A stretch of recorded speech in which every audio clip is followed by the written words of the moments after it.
Good afternoon to all of you. It is my high honor to introduce Jimmy Carter, the 39th President of the United States and the recipient of the 2002 Nobel Peace Prize. Before I move to that introduction, you can clap in a few minutes, I'll hold it here. Let me also acknowledge the presence here of Rosalind Carter, the much beloved First Lady. We're delighted to have her with us.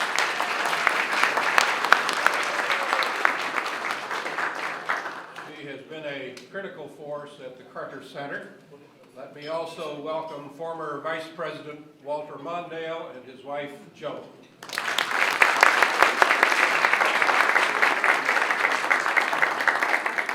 We are here today, of course, to mark the Camp David Accords, a high water mark in American diplomacy. This achievement, as we heard again and again this morning, simply would not have been possible without the leadership and vision of President Jimmy Carter. His capacity to develop an understanding of complex issues, sustained personal involvement, and simple idealism that people of goodwill can achieve peace was absolutely critical to the successful negotiation of that treaty. These attributes of faith, determination, intellect, and idealism have been the foundation of a remarkable public life. As President, Jimmy Carter had the courage to pursue the cause of peace. He normalized relations with China, reached SALT II with the Soviet Union, signed the Panama Canal Treaty, and made human rights a centerpiece of American foreign policy. Meanwhile, he took bold steps at home on the environment, energy, and education policy. He has gone on to achieve the most productive and successful post-presidency in the history of the United States. As a negotiator for peace, monitor of elections, and advocate for the world's downtrodden, he has won the respect and admiration of the world while ascending to a new category of statesman, global peacemaker. This morning we heard how President Carter's unique gifts and abiding faith in humankind were vital to the achievement of peace between Israel and Egypt. Indeed, the Nobel Committee said in awarding him the Peace Prize that Jimmy Carter had earned the prize through his involvement in the Camp David Accords alone. It is a measure of the man that he did not rest on this achievement, but pressed on as a globe-trotting, tireless advocate for peace and reconciliation in the world. We all owe this man a debt of gratitude for his remarkable service to his fellow man. Over 4 decades of watching him in public life, on occasion working with him, my admiration for him and his strength of purpose has never dimmed. He is, without any doubt, one of the most effective public servants of my generation. It's a great pleasure to welcome President Carter to the Wilson Center, of course, and to this lunch. I understand he will make a few comments and then respond to questions. Mr. President.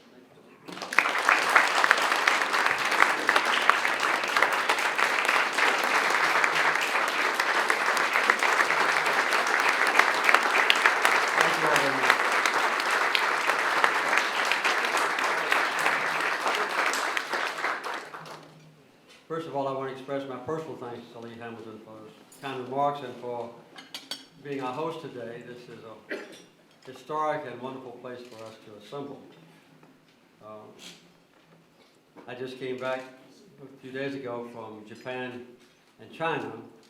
The Carter Center has programs in 65 nations in the world, and we have had about 1 million test plots in agriculture financed and with a partnership in Japan, and we are involved, the Carter Center is, in monitoring elections in almost 800,000 small villages in China. They're very honest and democratic elections, and we're involved there. But while I was in Japan, I remember going to China for the first time after we left the White House and came back in 1981 and came back through Japan, and I was asked to make a speech in a small college down there, Osaka, And I had just left the White House a few months before that, and when I got to this little college, everybody was so nervous, it made me nervous.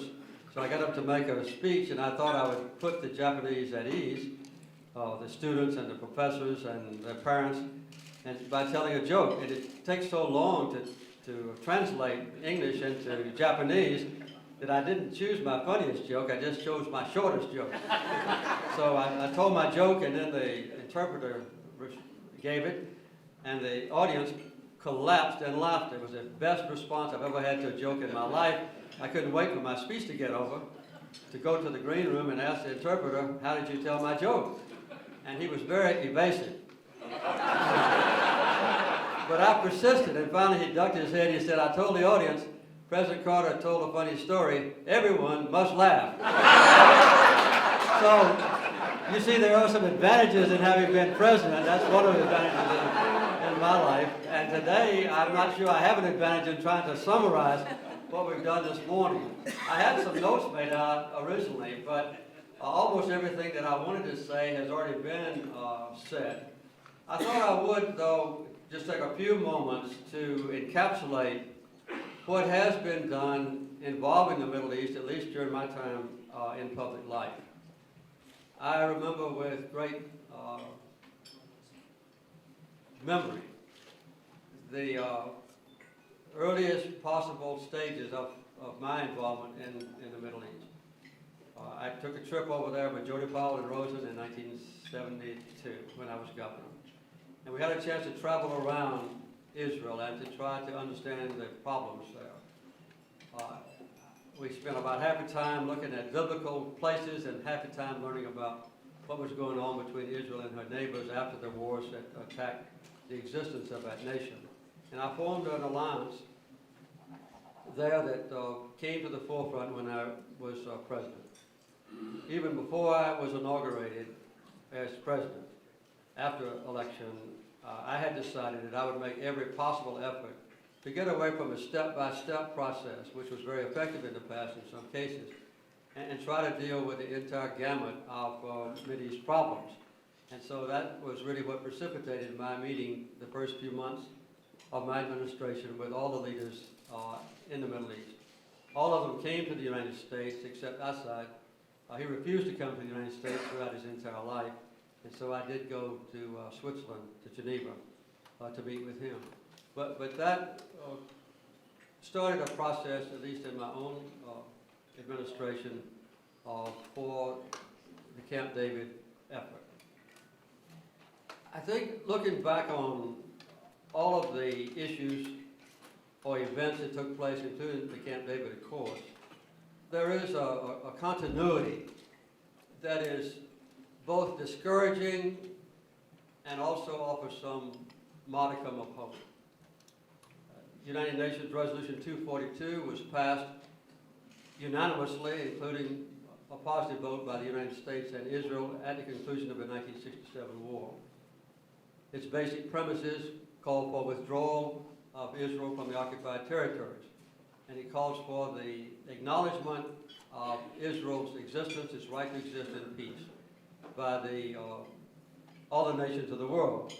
And the third thing is it calls for a just settlement with refugees from those territories. Those are the three basic elements. And from there, obviously we didn't have peace. We had additional wars that took place. The latest one before was in 1973. And so when we went to Camp David, it was with an effort to continue the process that had been begun a long time before.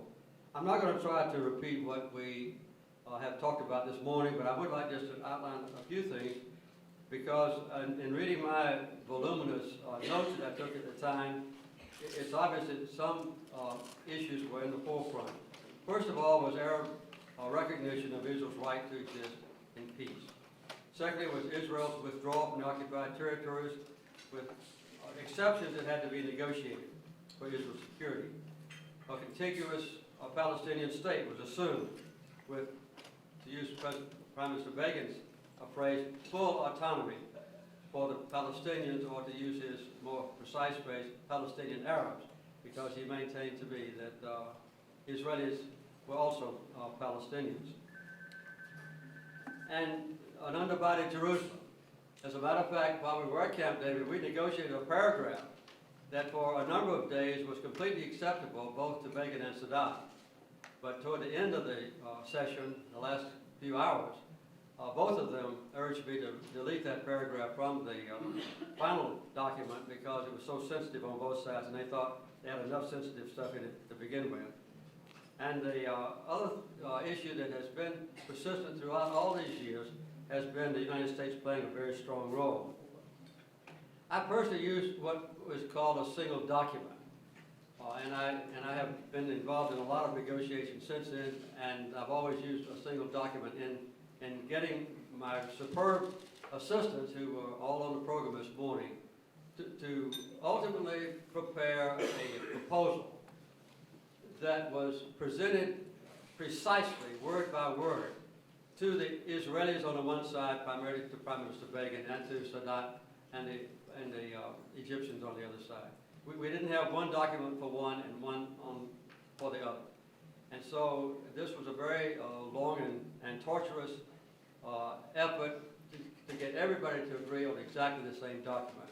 It has been pointed out this morning, some of the things were put into an element of ambiguity because we couldn't decide on precise definitions and we couldn't decide on precise schedules. But it was clear to me then that we had a couple of alternatives. One was for me to prepare a document that was patently fair, at least in our opinion, that would be acceptable by one side, and then to use the threat of being isolated from the other side when the document was made public and it became obvious that one side had rejected it.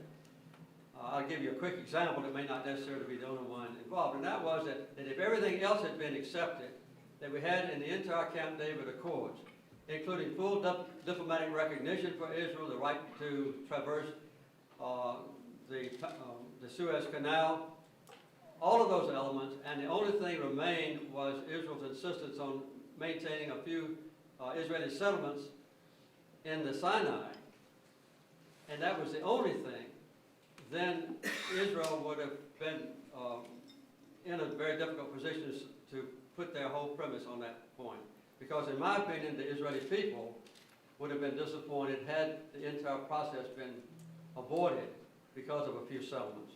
But that was a technique of negotiation that luckily didn't have to be implemented, because at the last minute, Prime Minister Begin did permit it to be, the settlements to be dismantled. One was at Yamit, which I believe had about 3,000 settlers. It was a fairly large settlement, and there were 13 other very small ones.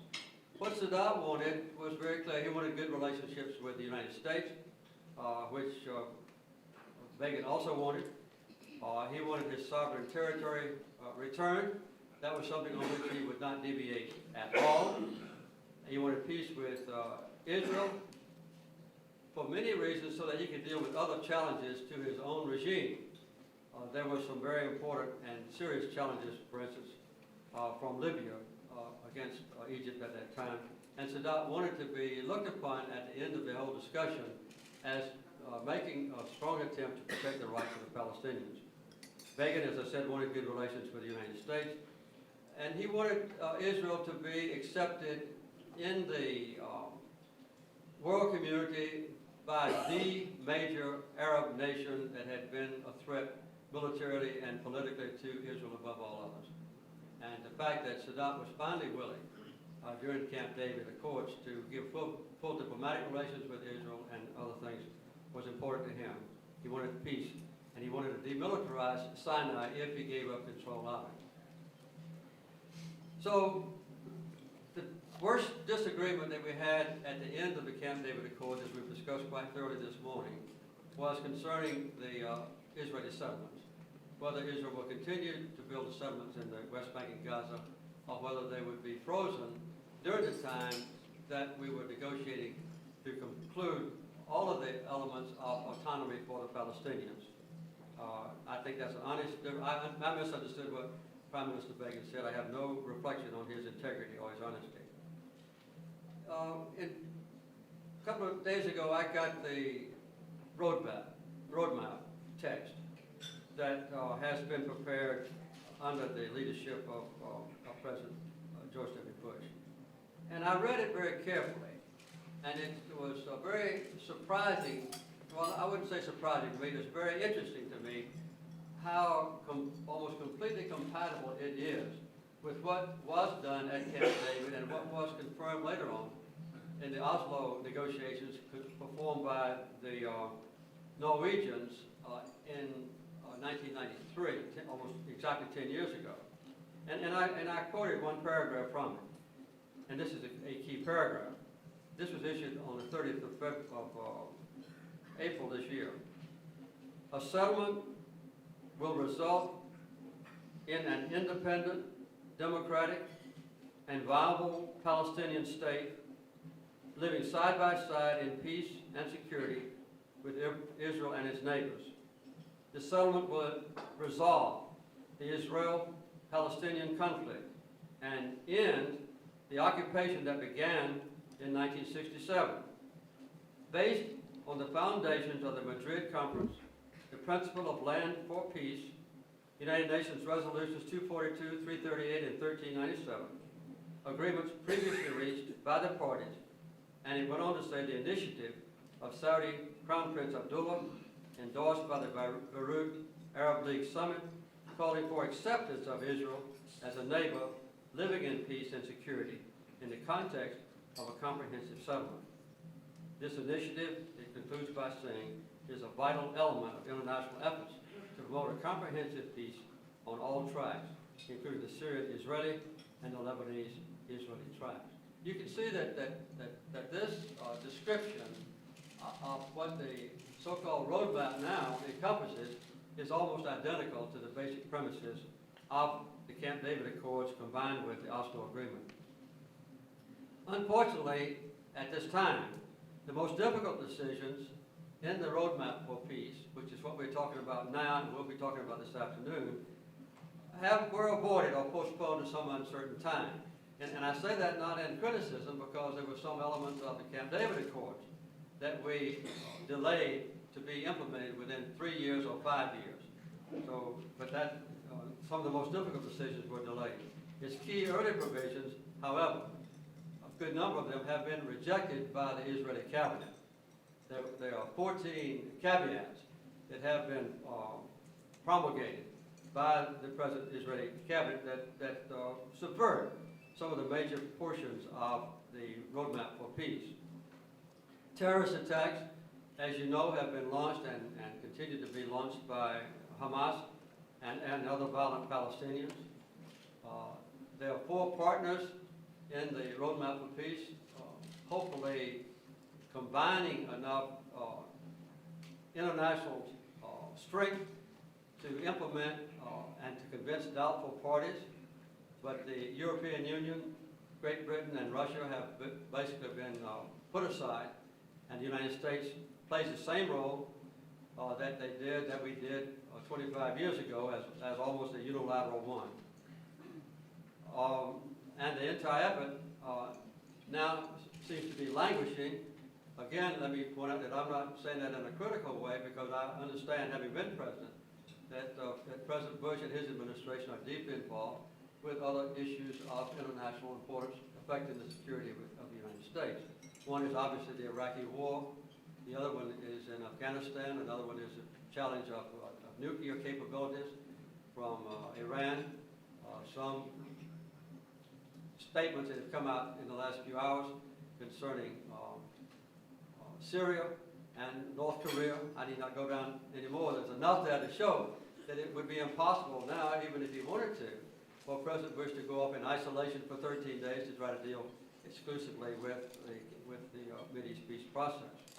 In the meantime, as you all know, a wall or a fence is being constructed, which can be of great concern. I don't know the exact delineation of it, although I've seen a map of it.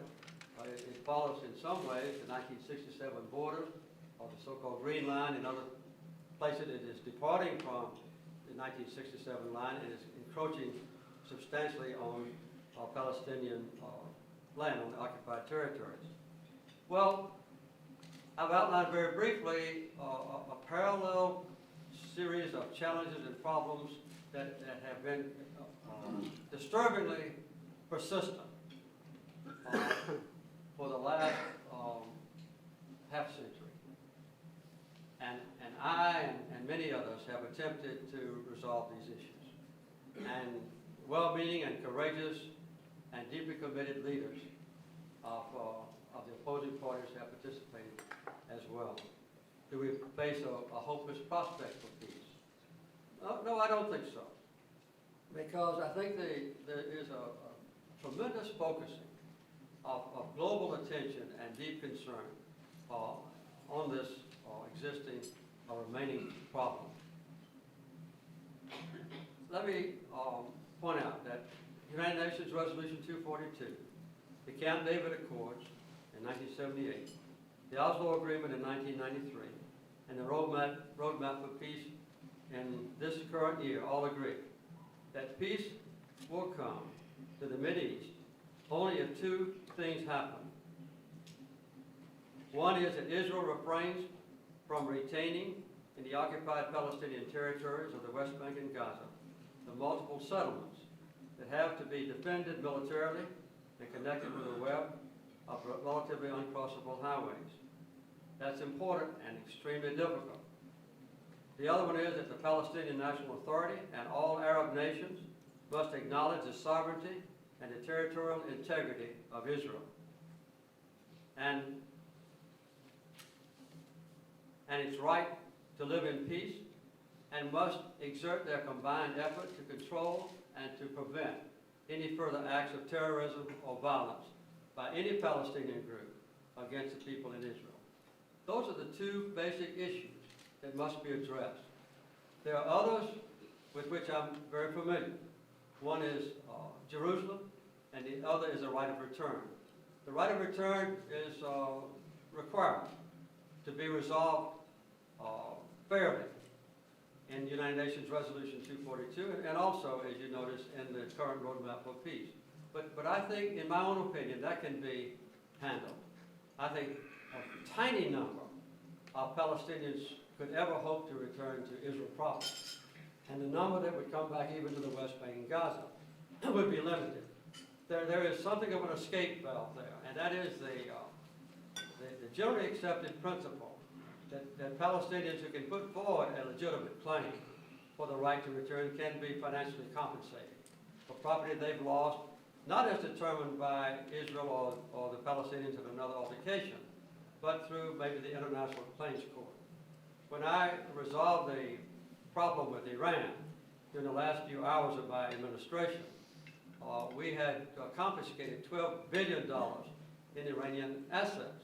At the same time, there was a multitude of claims against Iran filed by a wide range of Americans. We submitted that entire question to the International Claims Court, and that was, every claim was handled successfully. And then after about the 6th year of George W. Bush's, of George Bush Sr.'s administration, there was a small amount of money left. It was returned to Iran. So I think the refugee question and the Jerusalem question are not the burning issues. I think it's a full acceptance of Israel's right to live in peace, to stamp out any hope that terrorists can prevail, and to prevent further acts of terrorism against Israel, and the relinquishing of a substantial portion of the settlements that now permeate the West Bank and Gaza. Those are the two basic issues, and I don't see them as impossible to resolve. With strong leadership, determined mediation that's trusted, a balanced role between Israel and the Palestinians, and good faith, I believe we can still see peace in the Middle East in our lifetime. That's my prayer, and that's my expectation. Thank you all.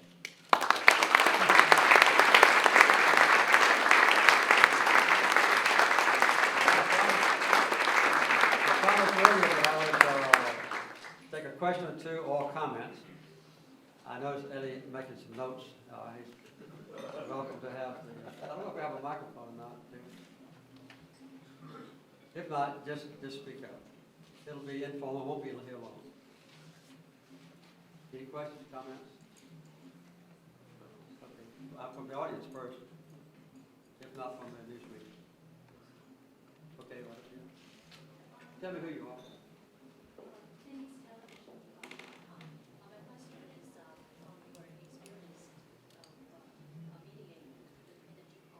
Yeah. Do you think that U.S. should give Arafat another do you think that U.S. should give Arafat another opportunity to move forward with this process? If not, what's the alternatives? I think the question of whether Arafat can represent the Palestinians in peace talks is a moot one now. I don't think that that's a possibility, judged by the firm statements that have been made by President Bush and by Prime Minister Sharon. So I think the only alternative now is to find a representative of the Palestinian people who can speak with authority and who has the confidence of the Palestinian people themselves. My own opinion is that that person will also have to have the imprimatur of Arafat's approval. And whether the current selection for the Prime Minister will suffice, I don't know. But my personal opinion is that the time has passed for Arafat himself to become involved in negotiations with President Bush and his administration and with Prime Minister Sharon and his administration. I'm from the Israeli television, and I wonder, Mr. President, after you said that the current administration is too busy with other international issues, does it mean that you see completely postpone of the whole process till the presidential elections in 2004, or anything could be done by this administration as a breakthrough in the escalation of the violence in the Middle East? I don't really believe that there would be a postponement of the Mideast issue because of the upcoming election, although that is a factor. I think it's more a matter of President Bush being, absorbed with challenges from the terrorist front. We now have a very difficult role to play in Iraq with multiple pressures on our country about how much to share responsibility for military, political, and economic role in Iraq. My own preference would be that we do share completely the responsibilities for economic and political role.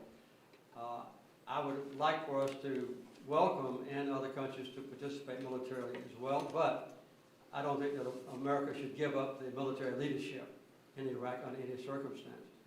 And as you well know, the threat of North Korea, as I mentioned, is I think the most serious in the world today, because if North Korea should go to the extent of becoming a nuclear weapon state, having a very advanced technological capability to sell their missiles and potentially nuclear weapons to other countries, that is a major threat, which would result, I think, in almost an inevitable move by Japan and South Korea and others to a nuclear capability as well. So I think that is a major issue. I need to go down the list of them, but I don't think it's an election holding it up. I think it's primarily other issues that won't let the entire Bush administration, including the Secretary of State and others, become involved in resolving the dispute between Israel and the Palestinians. There's another point that I made this morning that I haven't heard addressed anywhere else, and that is that there's a different situation now. When I was president, I looked upon the threat of an outbreak of war between Israel and Egypt as directly threatening the security of my own country, because we were in a Cold War with the Soviet Union. That doesn't exist anymore. And now the primary motivation for American involvement is really concerned about Israel's security and Israel's right to live in peace. And of course, we are also concerned from a moral and ethical point of view with with justice for the Palestinians.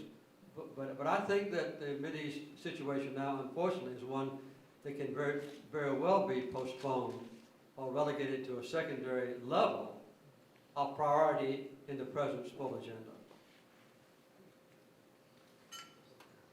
Okay? Sir, my name is Khalid Daoula from the Egyptian newspaper Al-Ahram. Yes. There is a very strong feeling in the Arab world that the United States will never pressure Israel to carry out its part in any agreement, particularly when it comes to being signed with the Palestinians. Do you think that President Bush has any chance of putting that kind of pressure with Sharon's government at this particular time? Thank you, sir.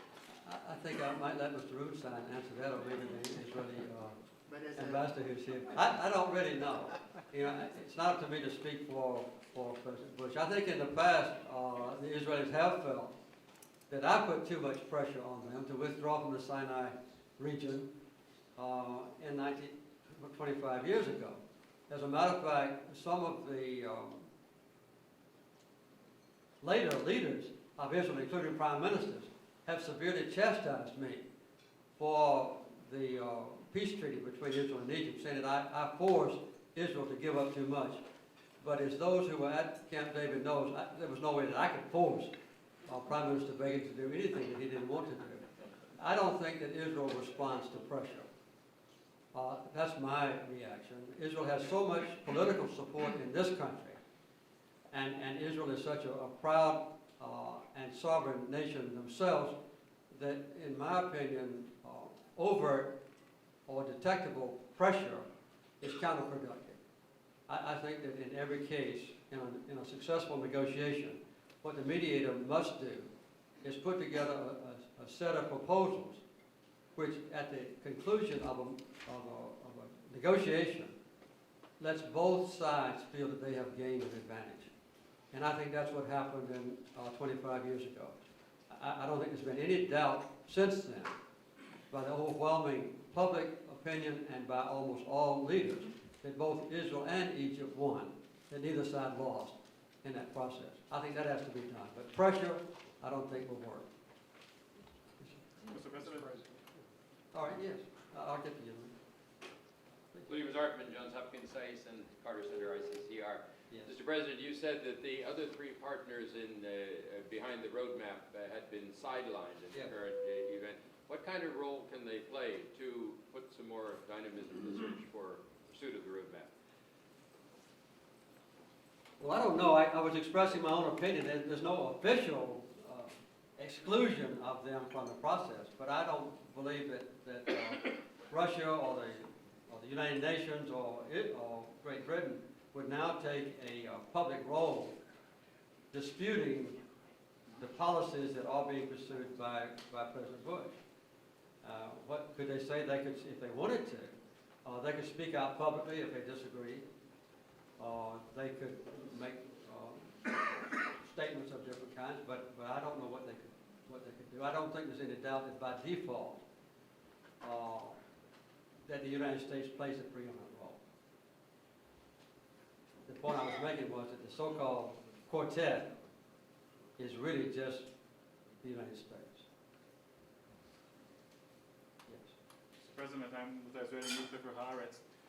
If you were in the White House today, how would you go about breaking this impasse in the Middle East negotiations, or what would you suggest the Bush administration to do about that? Well, that's a big, if I was in the White House today, well, some things would be different in other parts of the world. I don't know if I want to go into detail.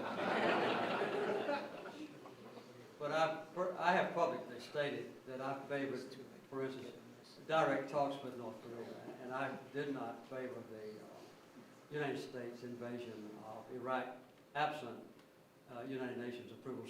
So if I was in the White House, at my ancient age, it may be that the United States would be more free to devote increased attention to the Mideast dispute.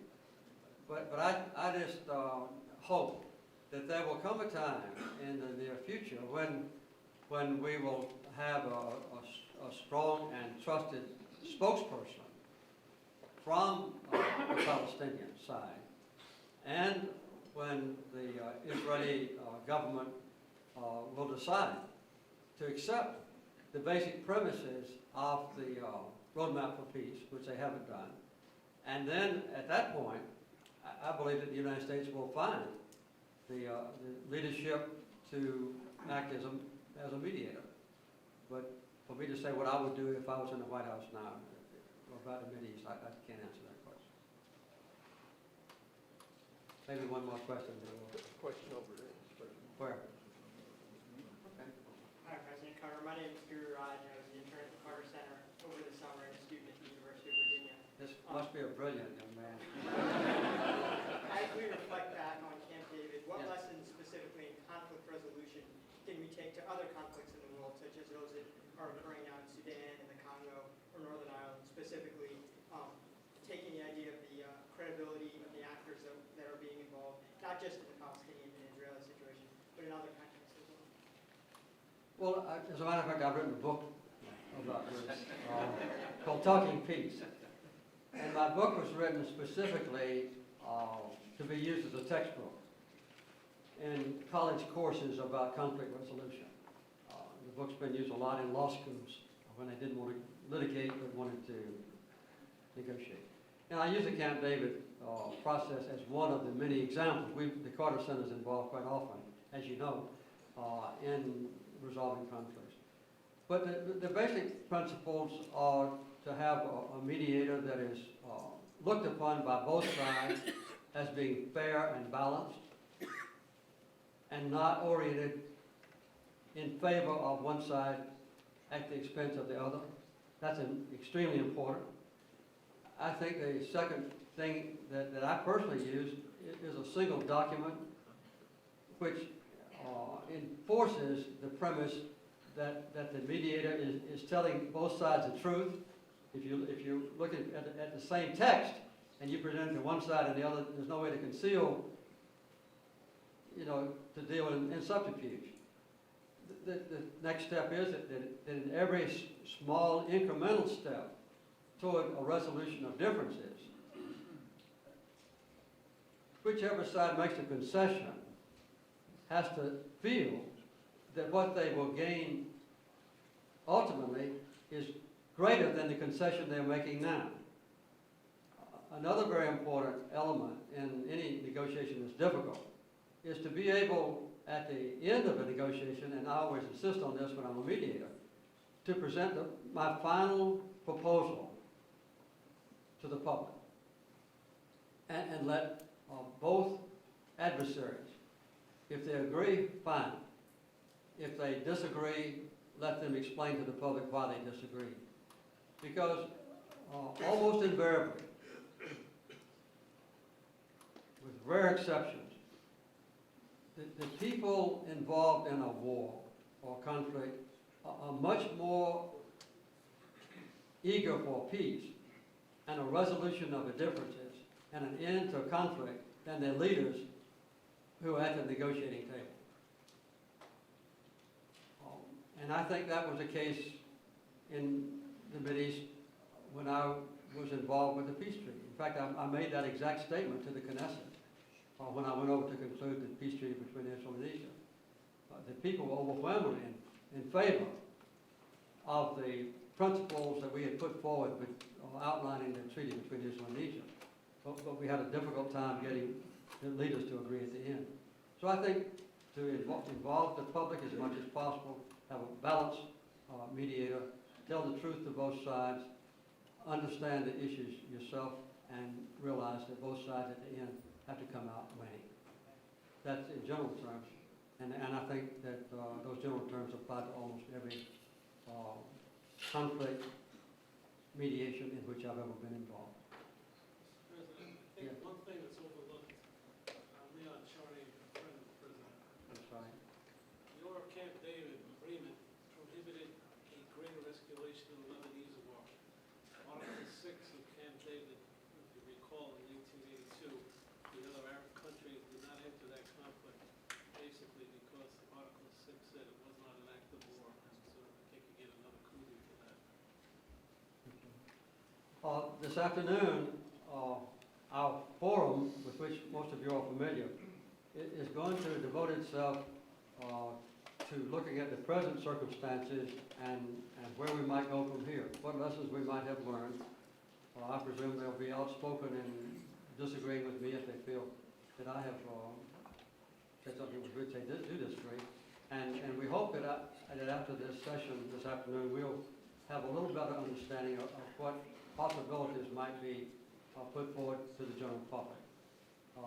We intend to encapsulate in a written report what we have discussed today, which may be also a benefit in the future.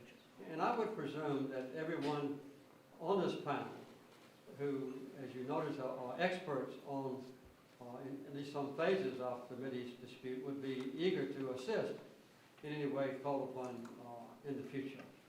So I want to express my thanks in advance to all of those who have participated. And this afternoon, I think we'll have a fairly brief, but an open and frank discussion of the issues that still remain. No one can realize, except maybe my wife, how important the security of Israel is, justice for the Palestinians, and an ultimate resolution of the conflict. It's painful to me every time someone dies over there. When I feel that it may have been something that I could have done 25 years ago that would have led to a permanent peace. But my heart is just as deep among the people who live in that region west of the Jordan River as it was 25 years ago. And I will never give up hope that we can find peace for everyone there. We have to adjourn now and go into the